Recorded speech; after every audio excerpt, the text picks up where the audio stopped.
There's still some people coming in. So yeah, hello everybody, and welcome to this. This is the first of our three-part series webinar. So my name is Sean Nangle. I'm going to host this webinar. I'm an actuarial consultant in EY, and I've been with the Life Reinsurance and Innovation Committee for about 5 years now. And today we're going to join by Kieran McQueen and Cathal O'Toole, who I'll introduce later. Just some kind of housekeeping. So this webinar is being recorded, as will the Q&A. You can ask questions at any time throughout the meeting with the Q&A box, and we'll come to those at the end of the presentation. And for a CPD piece, once you've registered your full name, the SA will have recorded your attendance.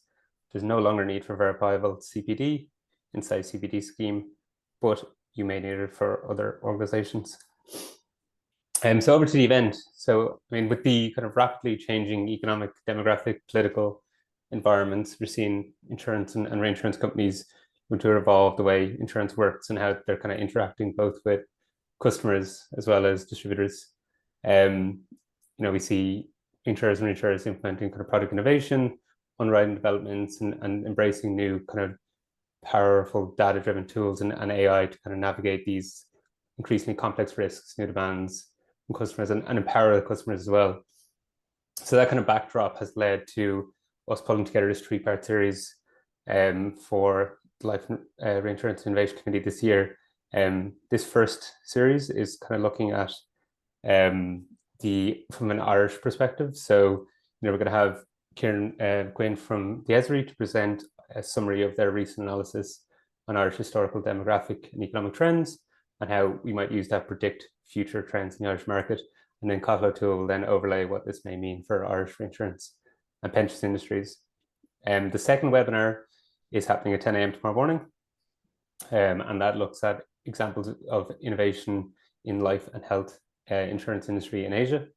And then part 3 of our series is going to be on the 30th of April, 1 p.m., and that looks at the future of underwriting, where we'll explore kind of current medical technological advances that have the potential to disrupt and transform underwriting. So please do register for these other events that they promise to be really insightful. So I'll hand over to Kieran and Cathal in a moment to kick us off, but just to give some brief introductions. So Kieran McQueen is a research professor within the Economic and Social Research Institute, or ESRI, who works on the quarterly economic commentary, macroeconomic and housing-related projects. His research interests are on the macro financial and economic growth areas. He has spent 11 years working in the Irish Central Bank, where he had a management position in the research financial stability areas. He started his career in UCC and then joined Teagasc, pretty sure I'm pronouncing that incorrectly, the Irish Agriculture and Food Development Authority, where he worked for over 5 years as a research economist. He has a PhD in economics from NUI Maynooth, and he served on the management committee and the council of the ESRI, and is currently an adjunct professor in economics at Trinity. And Cathal, who we'll hear from later in the session, has 35 years plus in the Irish pension investment industry. His range of knowledge covering consumer service, marketing, distribution, strategic partnership management, and product development. He's worked in many market-facing roles, either directly to customers, or to brokers, banking partners, or direct sales. He's passionate about benefits to our industry, products and services to bring to customers. He believes core advice that enables product purchase is key to improving customer outcomes. He's director of products and propositions in Irish Life Advice Solutions, and he leads a team that is focused on ensuring current offerings are best in class, while for opportunities to develop new products, propositions, or services that will solve customer problems and support our distribution partners. As quick, Shane, we pop on the usual disclaimer we have on all our SAI events.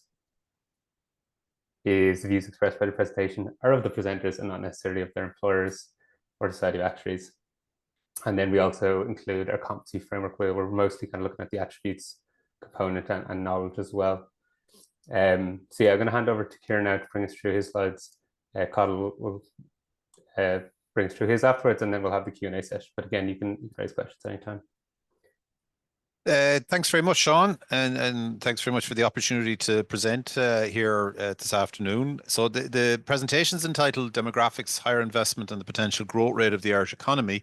I have a few slides to get through, so I'll go through it. It's joint work with my colleagues Paul Egan and Donal O'Shea here in the Institute, and it takes a more longer term perspective than I suppose we normally take when looking at the Irish economy. We typically tend to look at the next year or two, but this is obviously going out over a much longer horizon. So if we just move on to the next slide there, you can see we review economic performance since basically 1995 in this paper, and then we use the trends, if you like, that are apparent over that period, coupled with forecasts of population to look out over the next period of time. So to, if you like, take the trends that we've observed in the economy and then couple them with population forecast, migration forecast to see where the economy is likely to go.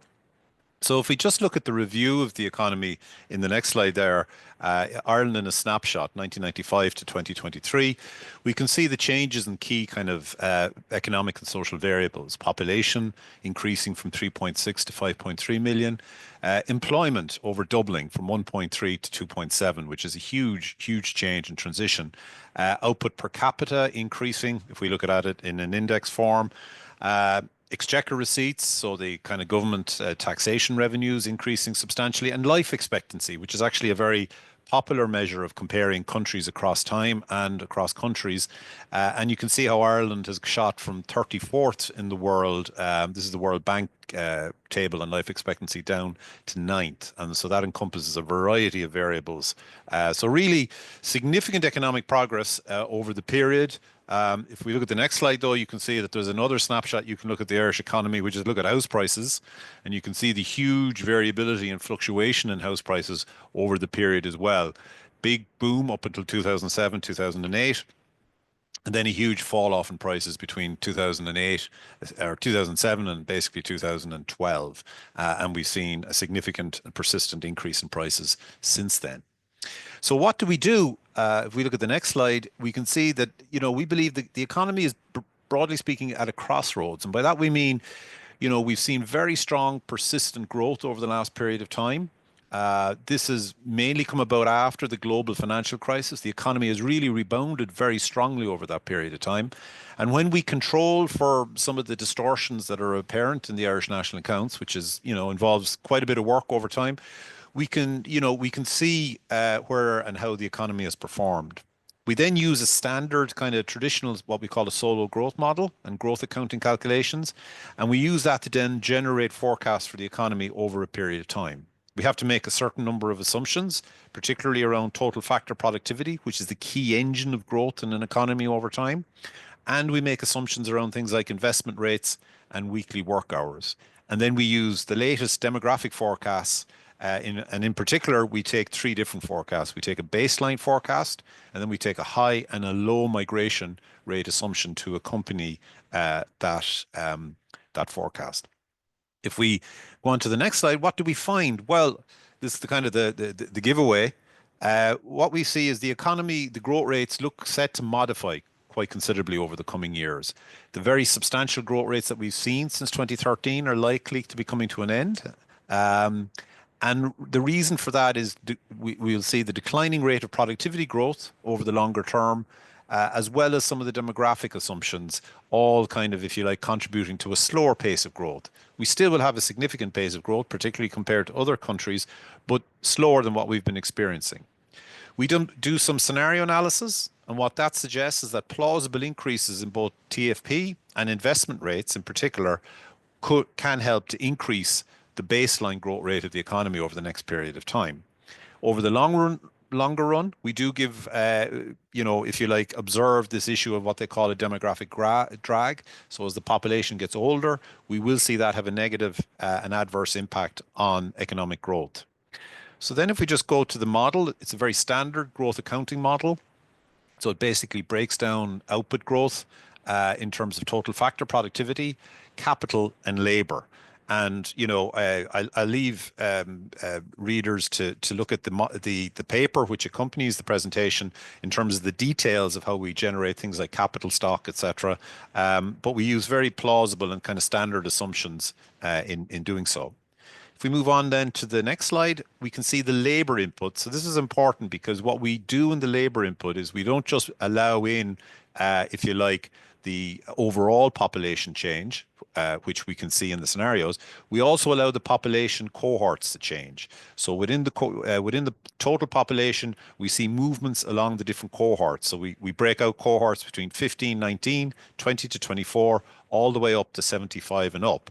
And we allow the different cohorts to change and vary as we move out over the forecasting period. And that's important because it captures the change in composition of the labor force over that period of time.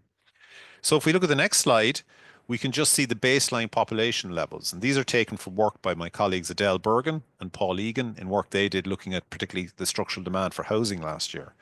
So you can see the baseline forecast. So the shaded area represents the forecast.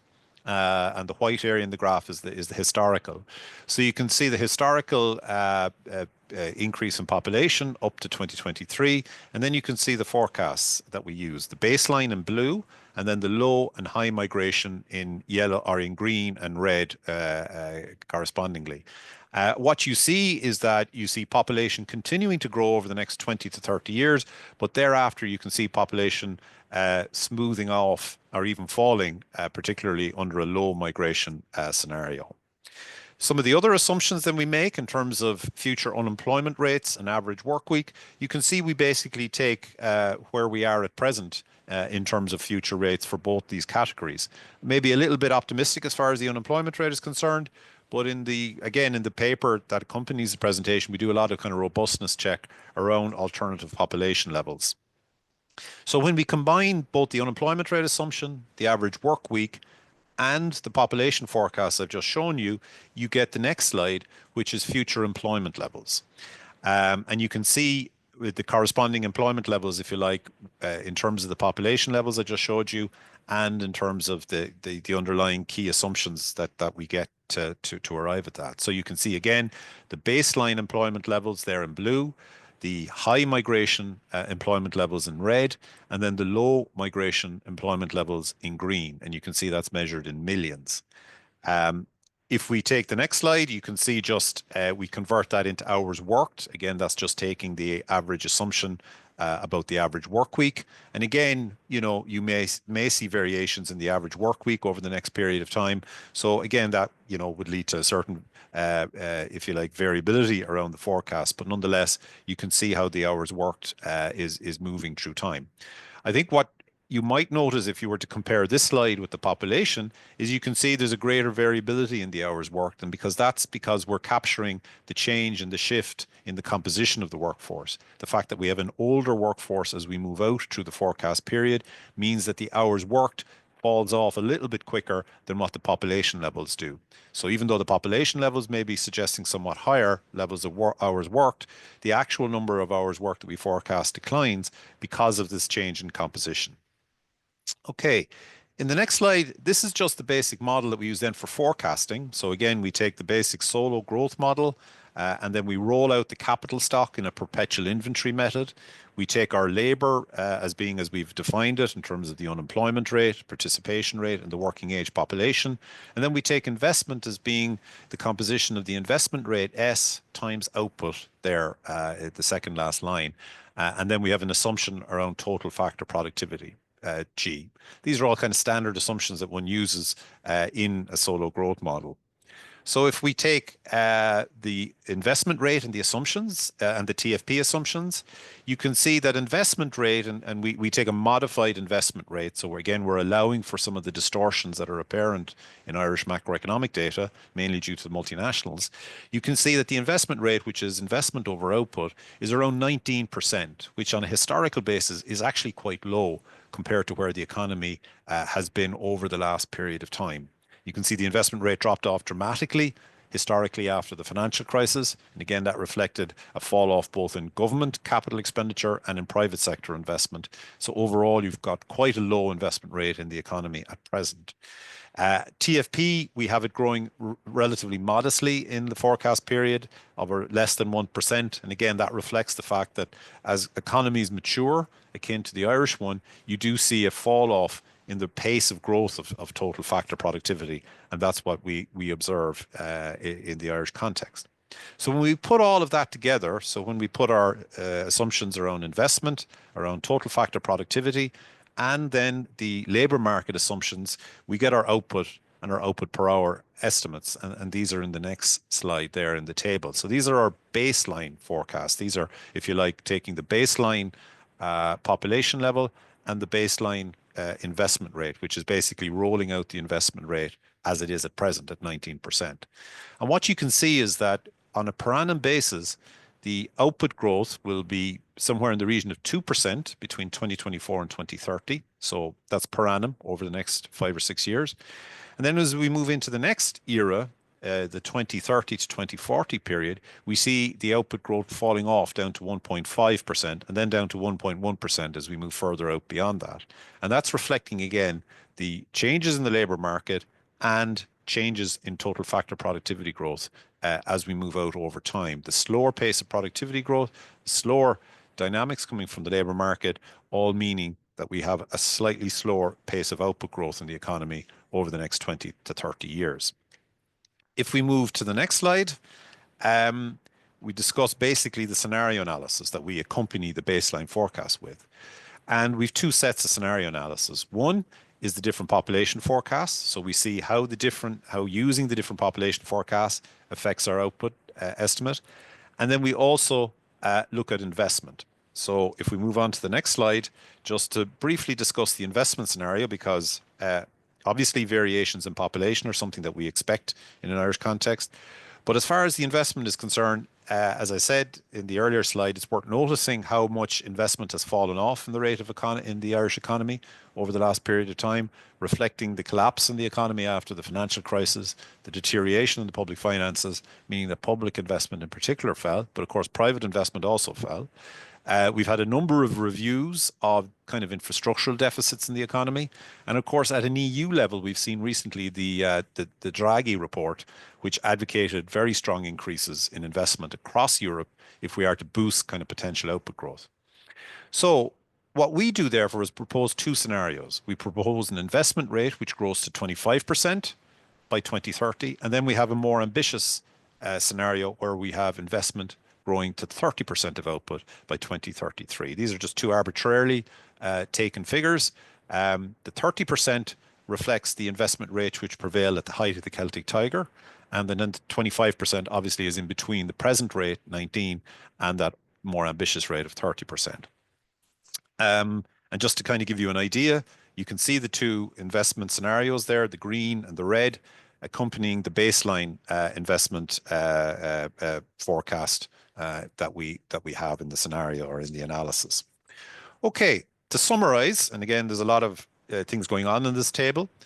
If you take the top left-hand side of the table, so this is combining both the baseline investment, the scenario investment, and it's also combining the migration and baseline population movements.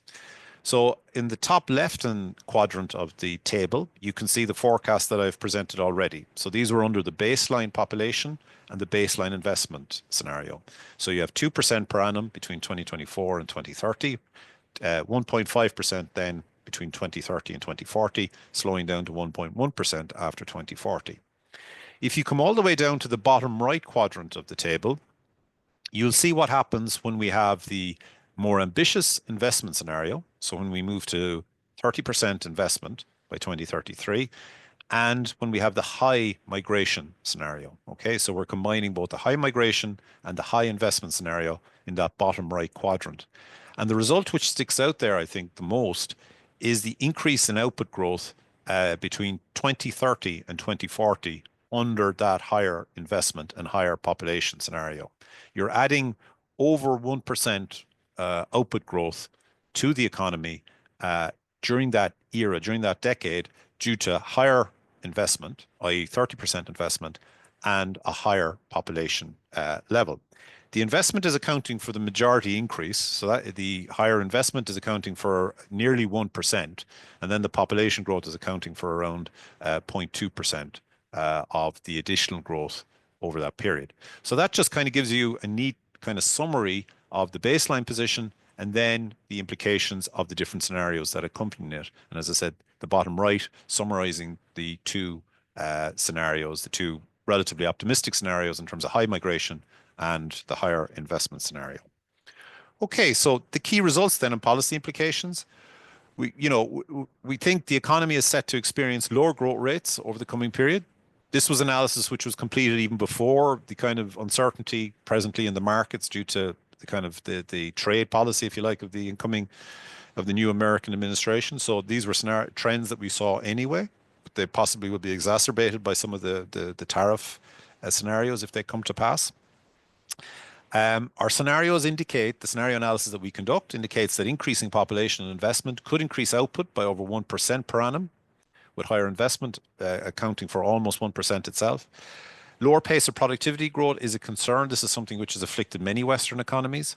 And the basic policies we believe which should address these issues are policies that aim to boost productivity, particularly amongst domestic indigenous firms, consistent rates of investment in the domestic economy, and also policies that seek to offset the implications of fiscal drag. And these are some things we've seen in other economies, particularly in South Korea, where they've sought to address this issue. And so then the final slide, some final thoughts. Historic growth rates in the economy have been mainly driven by increased population and greater labor input. It hasn't been a real productivity miracle, as some people sought to ascribe it years ago. We've had strong labor demand, of course, coming from predominantly the multinational sector. But in the future, if we are to maintain constant growth and improve living standards, it will be challenging and it will require a relatively imaginative policy response along the lines of what I've just articulated. And in many respects, a lot of the issues that we see coming down the tracks for the Irish economy are issues that we've seen in work that I did with a colleague in UCD, Carol Whelan, when looking at the broader EU economy and the relatively slowdown in growth that we've seen there over the last 25 years. So with that, very happy to hand back to Sean and look forward to questions maybe later on in the session. Thanks, Kieran. And actually, one question came through there that I did answer in the chat was, where can we get the paper? So yeah, no, we absolutely could have it's online. It's on the ESRI website. I'll share the link with you, Sean, there. But it's online. It's available online on the ESRI website under the publications tab. Yeah, exactly. Yeah, no, I said it was freely available on the ESRI website. I hopefully we can get that out through the society rather than me emailing everybody. But I can double check with Shane after that. But yeah, it is under there, and you can search demographic, higher investment, future potential growth rate, and the Irish economy, and it is on the website. So yeah, in terms of then that's the outlook, and then bring it all together.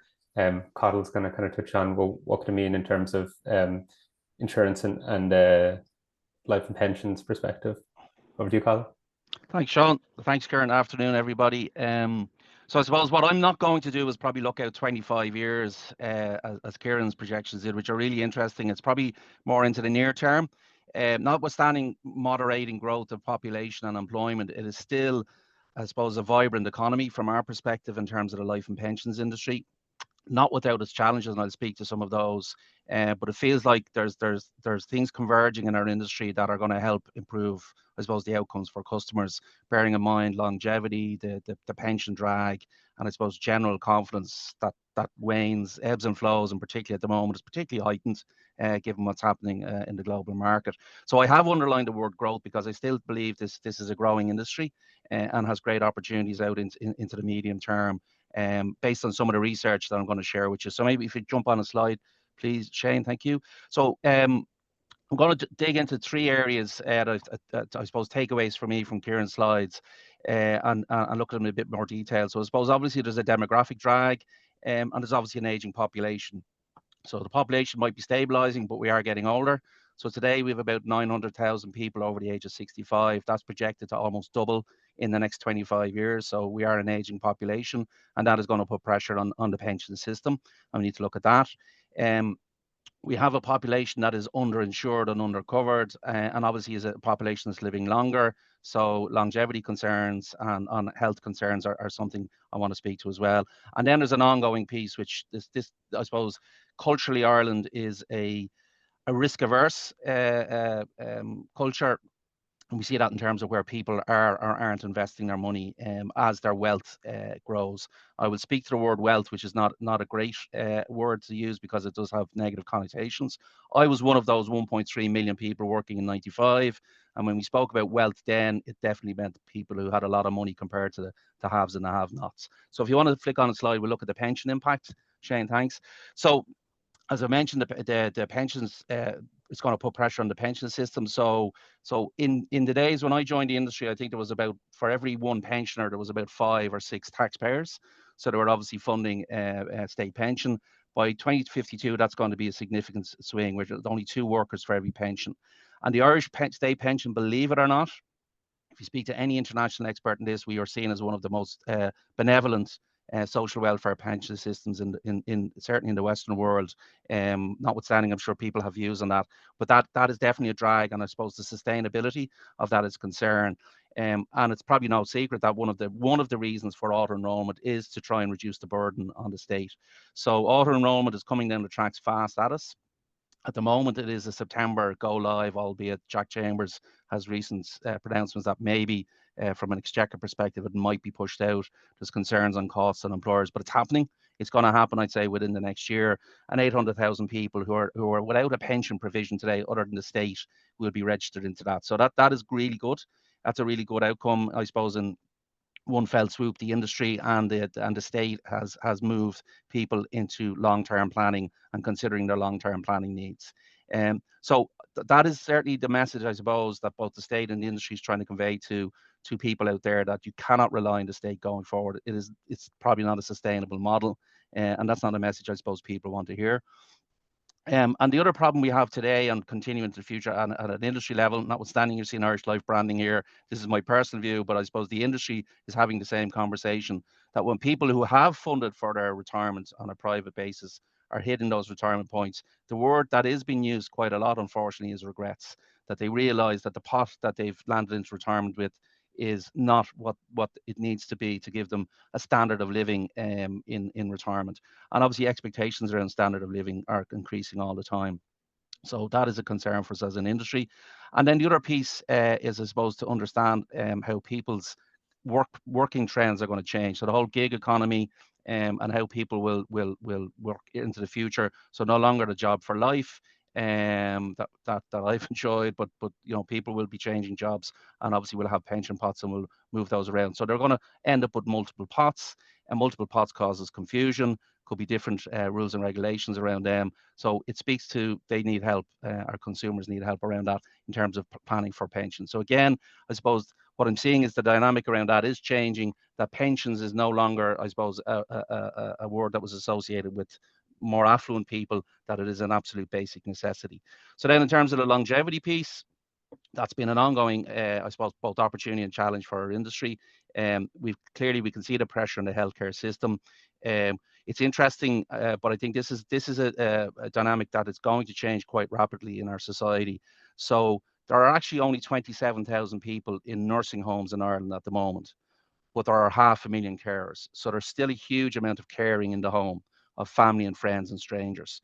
I do believe that dynamic will change, and that will put greater pressure on, I suppose, organizations and the state to provide those healthcare as people live longer and have more, I suppose, complex needs as they grow older. So that's a consideration for our industry in terms of how we provide support and services to people as they live longer and as they would look to enjoy that retirement. So the days of retiring at 65 and possibly a life expectancy into early 70s are long gone. So there's a number of stages as people hit retirement now. They want to enjoy that first phase of retirement.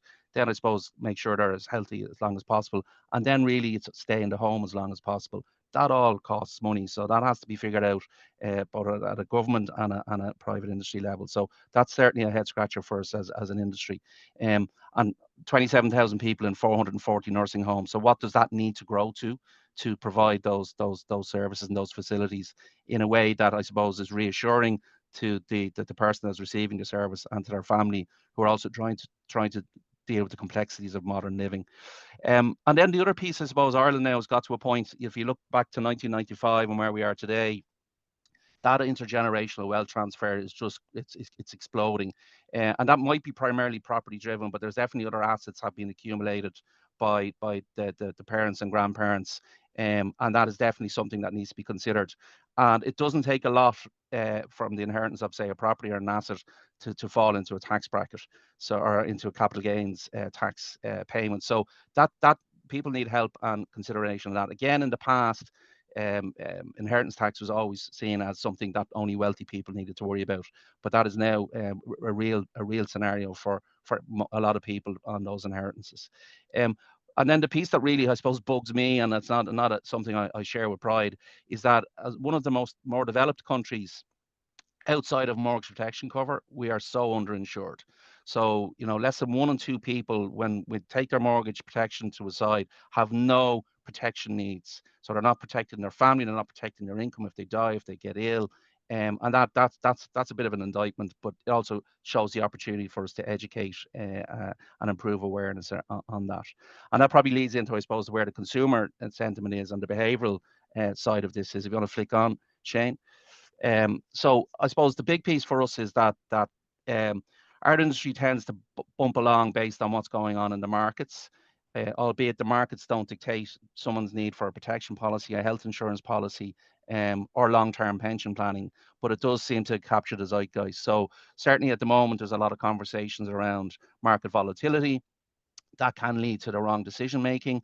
I know from talking to colleagues in the industry, we are seeing people switching to cash, and they might be 45 years of age with 20 years to retirement, and you're kind of asking why do they need to do that? So that behoves us as an industry, from an advice perspective, a communication perspective, to inform customers that this is obviously about staying in the markets. And the other piece, I suppose, for us, which is good to see, is that there's definitely a narrative now emerging around the whole area of financial literacy. It is, albeit one line, it's a line in the programme for government that there is a national literacy programme desired or to be set up.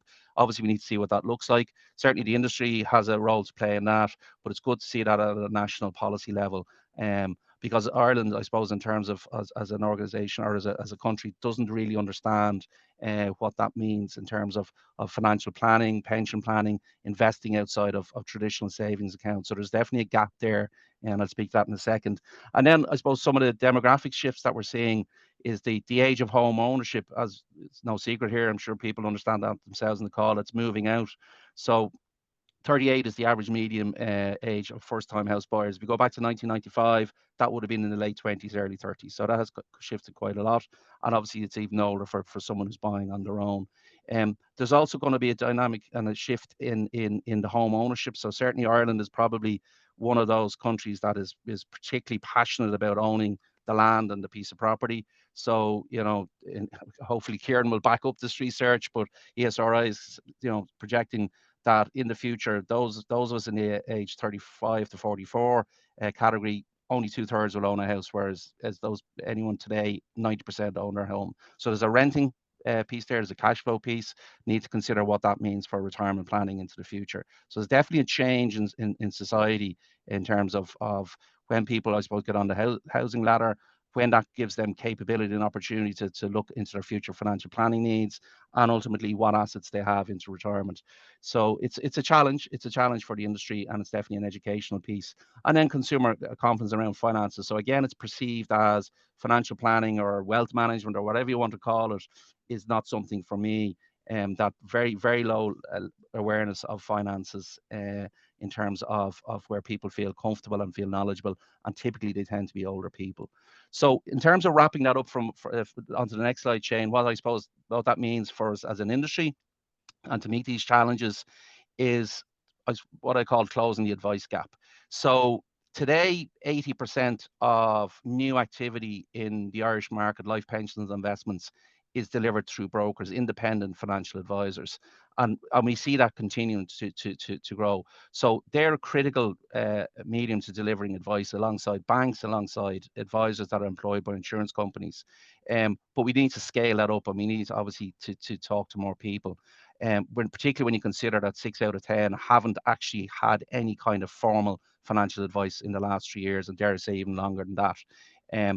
And I suppose 1 in 4 of them are going to social media. So that is the reality. So you can see obviously there's a rise of social media in terms of advice and guidance around financial planning and health and wellness. And that certainly is an opportunity and is a way to scale a message. So, you know, in 1995, if advice was being delivered, it was very much on a one-to-one basis, broker and advisor to the customer, where clearly now we have the opportunity to scale that up using technology, social media, and different routes to the customers. And the other, I suppose, scary point, but also it's something we can fix, is that when people get to retirement and they have that pot of money, only 30% of them are actually getting advice as to what that pot of money should do for them into their retirement, and how that needs to last them potentially for another 30 years. There's probably a 1 in 4 chance, 1 in 5 chance that someone at 65 will live beyond 90 up towards 100. So that money needs to last them.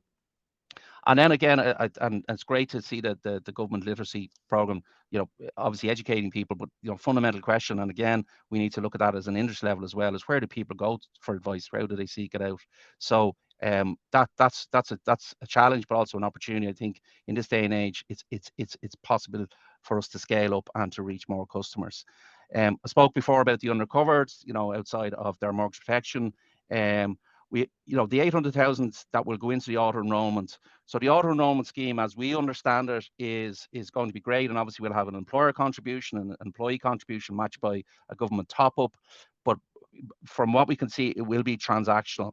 So we want to make sure that we don't repeat mistakes of the past, that having set up my pension, it's fire and forget. Those people need to be engaged with, and they need to understand that maybe what's been contributed is not going to be sufficient for what their aspirations and their hopes are. So there's definitely an ongoing awareness and education around that. And I'd say the advice industry has a role to play in that, in helping the customer understand what their auto enrollment is going to offer them and whether they might need to supplement that through private arrangements. And then the big piece for me is that Ireland, like when you consider just the sheer volume of the wall of cash, as it's sometimes been called, sitting in banks. So 88% of household deposits or savings are sitting on deposit effectively. Now that compares to the EU average of 55. North American is probably somewhere in the high 20s, early 30s. So we are an underinvested country, which obviously means if money is sitting in bank deposits, it is losing in real terms against inflation, given interest rates that are available there. So that speaks to, I suppose, the earlier comments around awareness, where do I go, understanding of financial concepts, and just general understanding of financial planning. So that's something, I suppose, that is both an opportunity. Again, there's an opportunity to scale that up. And unfortunately then there's a continuing gender gap in terms of women, in terms of product ownership across all pensions, investments, and savings. And it's been well spoken about, the pensions gender gap, and that's something that we need to focus on. And then I suppose, like, the opportunity here is to help people understand where to go, and that's around the awareness and literacy. And I suppose, like, it can be quite damning here, but where I'm excited on this is, I think today, compared to 95, compared to 2005, compared to even 2015, dare I say, that I think, you know, technology, digital capability, the whole area of behavioral finance, behavioral science, technological innovations, AI, I think gives the industry, gives policymakers the opportunity to get to scale, to advise more customers, to inform more customers, to help them make more informed decisions. So, you know, 2.7 million people working today, maybe that will or will not grow. But when you look at this, they still need conversations with people. They still have underserved needs. They still have gaps in their financial planning. Unfortunately, many of them don't know that. So it's our role at an industry level, and obviously at a policy level in the government, in terms of the programme for government, is to get to speak to more of those, to help them make more informed decisions, and fundamentally get to a retirement that has no regrets, protect their family in situations, and make their money that they've saved hard for and worked hard for work for them over the longer term. And that only really can be delivered by advice. So I'm the proponent for that. But when customers get advice, we know they actually are financially better off, in terms of they will have larger pension pots, and their money will grow at a higher rate than where it's sitting at the moment. So if you want to take one thing away from this call, it's the demographics, the dynamics are still there in terms of people need advice, and we just need to, I suppose, show them the way to that advice. So that's all I had to cover off. Thank you. Thanks, Colin, for taking us through that. I mean, the Q&A, we'll move to the Q&A now. As mentioned, you can write your questions in the chat and we will come to them. Maybe to kick us off, and something you mentioned, Kieran, as part of your presentation. I mean, you mentioned your research was done prior to, I guess, the Trump administration and the volatility that introduced. But similarly, we've seen huge volatility in the last number of weeks, and just off the back of US tariffs. And it somewhat links in as well, Carl was saying, just in terms of investment pot and us being exposed to that. So is there a risk that the Irish economy is overexposed, or is there anything we can do in terms of, you know, our exposure to the American markets and how that kind of ripples through Ireland? Is there anything we can actually do from that perspective? And then also, what are you looking at in terms of over the next, you know, 90 days or medium term, with all this kind of volatility from the impact of the US around, you know, stock market deflation, currency, bond, any of that piece? Yeah, so on the US investment, I mean, in the short to medium term, there isn't a huge amount we can do. I mean, those are more longer term decisions, I suppose, in terms of where, you know, you think the investment opportunities are going to be over the medium term. And certainly, if you know, with the kind of the, I suppose, disintegration of the rules-based system, particularly concerning in relation to America, if that's going to be an ongoing issue, an ongoing trend, then certainly I think we're going to have to look at other markets, you know, whether it's in Asia, etc., China. Again, of course, people have talked about the huge potential within the European Union itself if you move towards things like capital union, etc. You know, the Draghi report that I mentioned there has outlined a variety of different reforms which could be undertaken to make the EU market more integrated. And you know, the huge possibilities which would arise in that context, given that you're talking about 450 million people.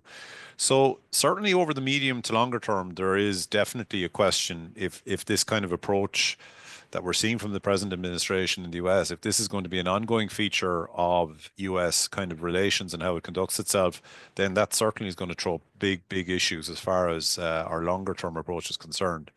In the medium term, we did in our last commentary, where we do the more short-term forecast, we drew upon work that our colleagues have done here, detailed work looking at the implications of different trade and tariff scenarios and its implications for both global activity and then hence into Ireland.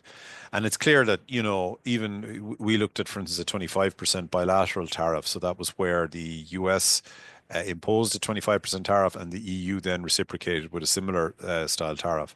There's no doubt that would have a very big impact both on imports and exports in the Irish economy. And for instance, we estimate that it would reduce the kind of growth outlook by next year by nearly 1%. You know, so instead of a growth outlook of nearly 3% in 2026, you'd be talking about a growth outlook of near to 2%. So that's quite a big effect, and one that accumulates over time. That's the issue with these kind of changes in trade scenarios where you have tariffs imposed, and if they are there over a medium term, they do accumulate to quite a substantial and significant effect in monetary terms. Obviously, the other issue is whether you have tariffs or not is one issue, but the uncertainty, I guess, is a key factor as well. Huge uncertainty at present, and that really hampers investment decisions. You know, as we're talking about, whether it's in terms of pension provisions, etc., but also in terms of the kind of decisions that multinationals make. You know, pharma. You know, there's been huge investment in Ireland by pharma companies over the last period of time. You know, they're now in a state of flux. They don't know quite what to do. The signals from the White House are that they want activity reshored back to the US. Do they continue with the big investment surge that we've seen in Ireland, or do they pull back and try and reshore some of that back to the US? So an awful lot of uncertainty being injected into the kind of the trading system at present, and that can only have a negative effect on investment, but also on things like consumption. People are going to put off big consumption decisions because they're unsure and unclear as to what's going to likely to happen over the next 6 months. Awesome. Thanks, Kieran. And that actually brings the next, sorry, there's loads of questions coming in, so thank you for that. I might actually have to try collate some of them because yeah, it brings me on to the next question. There's at least two or three, and one that just struck me, Cathal, when you were going through your presentation. This idea of, someone described it as one of the questions, a wall of cash. You know, particularly if you have that, you know, you're seeing in the media, like social media being the driver of financial advice, and all you're seeing is, you know, trade markets are flying all over the place, huge loss and all that. So there's two kind of questions. This one was, is it public perception of insurers and banks from the financial crisis that you think it might be affecting this 88% money held in cash? Or is there anything specific we can do to help reduce that kind of, significant holdings in cash? Are there any learnings from other countries we see anywhere else? Yeah, so I don't believe. I think the financial crisis has washed out in terms of perceptions. Sorry, I don't think people wake up loving our brands. Let's be frank, right? Okay, but that's probably perceived as just being boring. But I don't think that's the case, and certainly our own internal research would back that up. Okay, I think the piece is it's just been a historical piece, which is a risk aversion, which is cash is cash, cash is king. I can see it, I can feel it, and I can see it's 100,000 yesterday, it's 100,000 today. And definitely the headlines don't help, right? The headlines do not help. So we have headlines saying markets dropped by 10%. Okay. So first up, that's equity in the indices, the Dow, the S&P. And typically, if you actually look back, they've given up maybe where they were 3 months prior. So we've been on an incredible bull market. And then you need to overlay to say, okay, so what is the typical sort of retail customer, person in the street invested in, if they are invested? They tend to be in multi-asset portfolios, managed funds, which are diversified, exceptionally well diversified. So we've probably failed, though, to explain that to people well. So if the S&P has fallen by 10% and someone's in a sort of middle of the range multi-asset portfolio, that's probably dropped by 4 or 5 because of the diversification. So awareness is the gap there, and education is the gap in relation to that. And certainly, when we do, I suppose, speak to people when we kind of have those one-on-one conversations around why is the money in cash, what are your long-term plans for it, people are walking away exceptionally satisfied. And this is not a pitch for Irish Life. At an industry level, when they meet a broker, when they meet a bank advisor or any kind of advisor and get advice around money sitting in cash, they come away really satisfied and will make an informed decision. And that mightn't be to investors or any of it, some of it or all of it. So, but again, that's about having those conversations, which we are not reaching enough, and scale needs to do that. And then I definitely think the younger tech natives are in the DeGiros of this world, and that's fine. I suppose as an industry level, we would continually espouse the benefits of diversification. Don't go into single shares or small number of shares, But obviously, people are in that space, and that's fine. We need to understand what that means for us as an industry. So, long-winded answer. I don't think there's a reputational issue here. I think there's an ongoing long-term cultural and societal piece around just that risk aversion in the absence of education. And I might have a follow-up question to that then. Yep. I mean, again, there's a couple of the same themes I'm trying to aggregate here. And yeah, it struck me on your presentation as well. It was like there was, lack of awareness about investment in protection and all those kind of gaps. Yeah. One I mentioned here, basically, how do you bridge that gap? And I might be guilty of this as well. It said people are often offered financial advice when they approach a bank or broker about buying a house.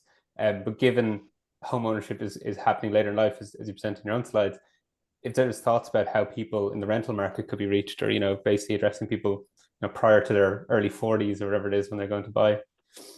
Yeah, and I mean, you're right. So people buying tend to get advice, and then it does kind of branch out into other need areas. But that's only a certain cohort of people are in the market at any one time to buy the house. Or so the renters, for example, do renters understand what would happen? Could you continue to pay your rent if you're out of work through illness?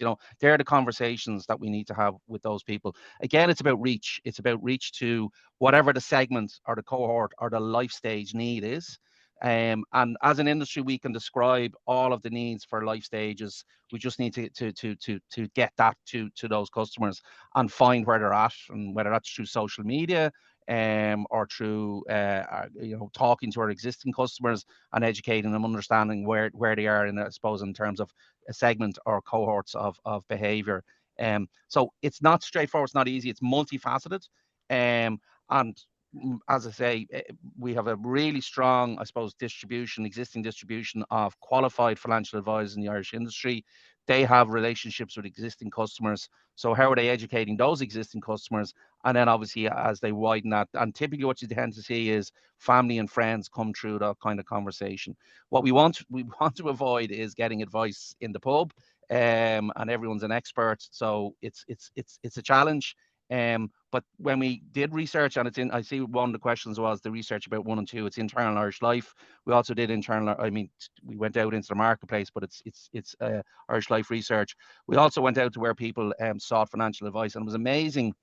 Their definition of financial advice was a conversation over a cup of coffee or a pint. To their mind, that was the financial advice. So that's their reality. We need to understand that. And that's not saying that information was wrong, but was it in the context of a broader need, and looking at the bigger picture of where they are in their life and where they want to be. So yeah, it's definitely something we need to work harder on and make it more accessible. Yeah, for sure. And maybe a follow on for me. I'm not one that particularly engages with social media. So I'm a bit of a novice or unclear in terms of, when you say people use social media, is there, my mind is like, say, my view of it, because like I don't really engage in all that much. Is there like financial advice influencers that Irish Life Yes. other companies would pair with and just like have that? Because that, to my mind, like if you're going on your TikTok or whatever, your Twitter, like that's at least the first step for awareness, right? It maybe not the full education. So I'm going to say, I'm sure people on this are just jumping on the screen, throwing out 2 names. There's Ask Paul Merriman, and Owen McGee. So they have a significant following, albeit you shouldn't measure just in followers, but certainly the research would say that they have a high trust level. Their brand awareness, when you go and talk to people in the street and throw out, who would you associate, they score quite highly on it for what is, wouldn't have the brand scale of the Zurichs and the Irish Lifes of this world. I think the reason they resonate is they make it consumable, they make it easy to understand, and they make it non-threatening or non-fear-mongering. And that is definitely a learning for us at an industry level. And we are learning. We are definitely learning. I was at a conference of advisors last Thursday, 250 from around the country. And that's a conference that goes on every year. And if you went back 10 years, that conference was all around, and I think there was another question about just technical product developments. 10 years ago, that conference would all have been about the latest technical product initiative, the most complicated fund that does smoothing or whatever it might be. On Thursday, it was all around how do we engage customers to make it consumable, easy to understand, and simplicity. There was no mention of an annuity product or a pre-retirement product or a PRSA. It was about what we give customers is advice. How do we make them access that in a way that they understand that, and because people would have traditionally walking away from our industry because they were bamboozled with science. We are brilliant at bringing complexity into our conversations. So that is a big challenge to us, and I think we've been rising to that challenge. We've a lot more to do, but in terms of how we communicate to customers, we've definitely brought a lot of complexity away from it and tried to simplify it. More to do. So that's the piece, and I think that's where the likes of Paul Merriman and Owen McGee would score well. So it's up to us to see if we can follow on that. And again, reach, get to more of the of society. Yeah, I think your slide's going to really highlight that there's just a really significant portion of the market that are just not engaging at all. Underserved. Yeah. Kieran, maybe to jump back to you. I mean, one was quite really specific. You showed total output growth slowing down in the future. The output per hour growth rate was increasing. What is the driver for more efficient productivity? Yeah, so I mean, you're talking on the output per hour, you're talking about relatively small changes or variations in that. So there's not really a huge change, if you like, in basic productivity there. I mean, it's the TFP is ultimately the driver of output per hour in the long run. That's the way the model is set up, and the TFP kind of settles down at a certain rate. But in terms of the overall output, then it's between the combination of the TFP and then the labor market changes, which, as I said, is coming from eventually the declining population, but more within that, it's reflecting the fact that you have that change in composition of the labor market, and then that's feeding through then in terms of different activity rates by cohort. So the labor market model kind of builds that in. It has activity rates varying by the different cohorts in the market, reflecting present activity rates. And so as, for a given population level, if you have more people in the higher, in the older stages, if you like, or distribution of the population, then that results in lower activity rates amongst those people. So your labor input then declines as a result. And then maybe as a follow-on, just on that productivity and growth, have you considered or what kind of impact do you think AI will have on that productivity and growth? Yeah, I mean, it's a huge question, and there's a lot of work being done on this in terms of, I think the Department of Finance in particular have a lot of work looking at the possible impacts of AI, and obviously internationally, there's a lot of work being done on it in terms of whether AI is the kind of panacea for the kind of low productivity that we observe across a lot of Western economies. It's not just Ireland and Europe, but even in the United States, you've had declining productivity growth for quite some time, really. AI has been posited as a possible solution. I think ultimately with these kind of factors, time will tell, because even though AI can in itself could bring about and will bring about huge change, the question is, will it result in significant change in terms of output growth? So, if you think of it in these terms, we've seen huge changes in the marketplace over the last 25, 30 years, whether it's in terms of iPods and iPads and all of the kind of the technology associated with that. It hasn't, however, mapped into higher kind of output growth in terms of its contribution. It still remains the fact that the major kind of contributors, productivity enhancing contributors to growth, if you look back over a longer period of time, say over the last 50 to 100 years, it's been things like jet airplanes. It's been things like, funnily enough, elevators, which made the modern city kind of a possibility. The fact that you could house, millions of people in a relatively small area in terms of very large skyscraper buildings, etc. It was things like elevators, things like air conditioning, ironically, which enabled that, which in turn led to huge growth coming from those kinds of changes. So it's an interesting issue. We have seen a lot of productivity changes over the last period of time. But it's not fed through into higher output growth. And I guess the same issue will arise as far as the contribution of AI is concerned. Yeah, for sure. And maybe, I mean, this question probably bridges across both presentations. And someone asked, because you mentioned as part of your presentation, Kieran, around the capital markets union, and it does link into the customer piece. So how important is achieving a true capital markets union and giving customers or consumers more investment choice? I don't know who wants to take that first. I can jump in there. Sorry. At our level, I suppose there is the fund sector review ongoing at the moment. So, and effectively, there's different tax treatment of investments into either life wrapped or non-life wrapped, different exit tax, capital gains tax treatment. There's the life insurance levy on investment bonds written through the life insurance industry. So all that's up for review, which is great. So the proposal is equalisation of that. Proposal is equalisation of treatment of losses and carry forward, all of that good stuff. I suppose the worry is, will the public exchequer have the capability to effectively say, we no longer charge the levy, we are going to reduce exit tax on life insurance wrap bonds to equalise them to MiFID type products, and that's a niggle and a worry, but it's coming. So I think that definitely has an opportunity going to the 178 billion sitting in bank deposits. There's a halo effect there. So we are starting to see the halo effect of auto enrollment already, in terms of conversations that people wouldn't have had with us in the past, and now having conversations. Should I go auto enrollment or should I do my own private things? I think we'd see the same in terms of the investment markets. So that's kind of at that level. And that's something that definitely is to be welcomed, and obviously has broader policy implications then in terms of opening up from a capital markets perspective, which is maybe where Kieran can speak to.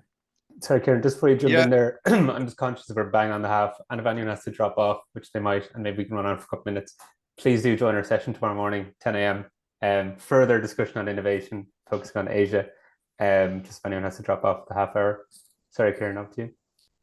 Yeah, I think there's massive possibilities there, I think, within the European Union for greater integration generally, but particularly, I suppose, on the capital union side. I know there's a lot of progress being made in relation to it, but it really would, I think, could be a bit of a game changer in terms of growth levels generally. We were talking during the presentation about the growth possibilities in other markets, whether in the Far East, whether in China, etc., as a fallback from, the kind of policy uncertainty that we're seeing from the United States. But, you know, greater integration within the European Union would be a huge, I think in itself would throw up huge opportunities. You know, you were touching there, Cathal was making the point there about the huge well of funds in the banking sector here in Ireland. I mean, that really is a huge opportunity when you think about it. The massive amount of funds that is available there, being able to tap into that in some shape or form, and being able to use it as a way of driving kind of economic activity, both domestically here and elsewhere. I mean, those are huge possibilities and huge opportunities, and particularly across the core on a coordinated European basis. I think there's still questions coming in, which is great, but Could also could I, on behalf of the industry, maybe answer 2 questions? yeah, go for it. Cheeky. So, sorry, one of the questions around perception of charges on managed funds or unit-linked bonds. So, you know, the market is very competitive in Ireland, and at a European level, there's definitely measures ongoing on that, and I can share it. I think it's the IOPA research on under the banner of value for money, and it's not just about price, but certainly they would look at the overall charging on a reduction in yield basis, and Ireland will be probably in the top 5 in terms of price, cheap price compared to some mad outlier stuff. So we believe the industry prices the product really competitively and really keenly. Then leading on to that, then tied agents, if you buy from a tied agent, are you getting a higher price? No, I mean, they have to compete in the market, and they have to understand that even though they sell a particular life company's products, they want to be confident that the customer can't walk down the street and say, I got it cheaper elsewhere. So typically tied agent products are as competitive as are available in the market. Probably the piece, and not a concern, but the piece is it is that single company's products they're selling. The customer has to make a value choice as to whether is that right, is independent advice important to them, and that every customer will be different. But again, you know, obviously they will look at the brands that are offering that tied agency advice. So just maybe to respond to those two questions, and I'm happy to send on the research, Sean and Shane, and feel free to share it in terms of the value for money piece. Yeah, this is the other question about do you have a link to the 1 and 2 without I say that's typing? our internal Irish Life research, so you'll just have to trust us on that one. Wonderful. There's no national research on that, but sorry, I'm from speaking to compatriots and other companies. Their own research would back that up. Okay, but yeah, we might share some materials or whatever Yeah. that have been discussed on this call off the back. Something to share more widely with society. I thought an interesting one that came in: has hybrid working impacted productivity, or is there a long-term view on hybrid working? I mean, we see, or certainly I've seen companies pushing back towards office working and kind of increase mandate towards number of days required in the office. So potentially, we could be going back closer to the 5 days a week in the office. But yeah, Kieran, has that over, because that's kind of happened over the last, was it three or so years, 4 maybe? Yeah, I haven't really seen any research, certainly in Ireland, looking at the issue in terms of its overall effect on productivity, labor force, or labor market productivity. I think there's been some studies done maybe in the United States where they have looked at the issue. In terms of the kind of pushback that you see, I think you have to allow, obviously there is greater movement towards people coming back to the office. I'm not so sure. Some of that I think is driven by a lot by possibly, dare I say it, by people's, some of the leading institutions, shall we say, might have exposure to commercial real estate, and that may be a factor in their desire to have more people back in the office, just as a way of almost stimulating demand for commercial real estate. In terms of the overall effects, though, I think it's still possibly, as I said, there isn't enough there in terms of evidence, hard evidence that I see to kind of make a compelling case either way. Anecdotally, you could think of reasons, and I would certainly see amongst colleagues, and we'd have a fairly flexible arrangement here in the institute, but certainly you can see reasons why productivity would actually be enhanced by more working from home.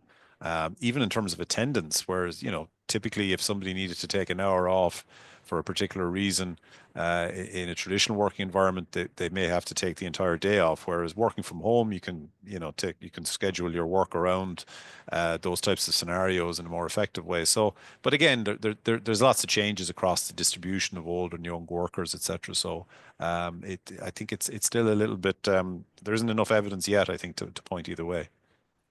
Okay, and maybe to try answer the last 2 questions. I mean, they're very much tax related and probably more on your presentation, Cathal. One kind of around it was so touching on that piece about Irish wealth sitting in banks and how it compares to other countries. Do you think there's tax implications in terms of or financial literacy, which we touched on, and the other one was kind of is there any government initiatives in the pipeline? Such as Yeah, giving the tax fund sector rebates? review. The fund sector review. Yeah, so fund sector review, as I mentioned. So if someone has money to invest and they decide they want to invest it, and they want to do it in a tax efficient way, there are considerations. So do you go life wrapped or do you go non-life wrapped through a MiFID type firm, right? If you've never been in outside the PAYE system and you go into a MiFID, which gives you better CGT, better exit tax type arrangement, and you avoid the levy, that's great. You've ticked that box, but you've now been introduced to the self-assessment regime. So would you thank your advisor for that? If you go into a life wrapped product, you're going to be charged a 1% levy. And you're going to pay exit tax of 41% compared to maybe 33%. So these are all consideration sets. You need to look at that. But the fund sector review is talking about harmonization of that, which is great. Timeline to be decided. There was, the original program for government did speak around that the budget 2025 process would bring forward which of the recommendations would come through first. So we'll wait to see with that. But I suppose we are a little bit worried that current volatility might restrict some of those tax pieces. But that I do think will be beneficial to every investor and every end of the market. And I think it won't unlock. I'm not saying we have to unlock the, but it will definitely mean we can have better informed conversations with those customers. Because certainly as an advisor, I think they would worry about the levy, they would worry about his exit tax the right way. But if I bring them over to this side, they're now in self-assessment and they're very much on their own. They have to get an accountant, that costs money. So there's a real complexity there today. Might close off there, but to your point, Carl, growth story for sure, and there's plenty of opportunities there. Oh, for sure, absolutely. When you consider underserved, and those customers all need to be spoken to and get advice. So absolutely, growth story. And we still have plenty of engagement in the attendees all the way, even 10 minutes past the hour. So, thanks again, Carl and Kieran, for presenting today. Shane for making it all work in the background. And like I said, look forward to future sessions from the committee. Thanks for having us. Cheers. Thank you. Thank you. Bye bye. Thanks.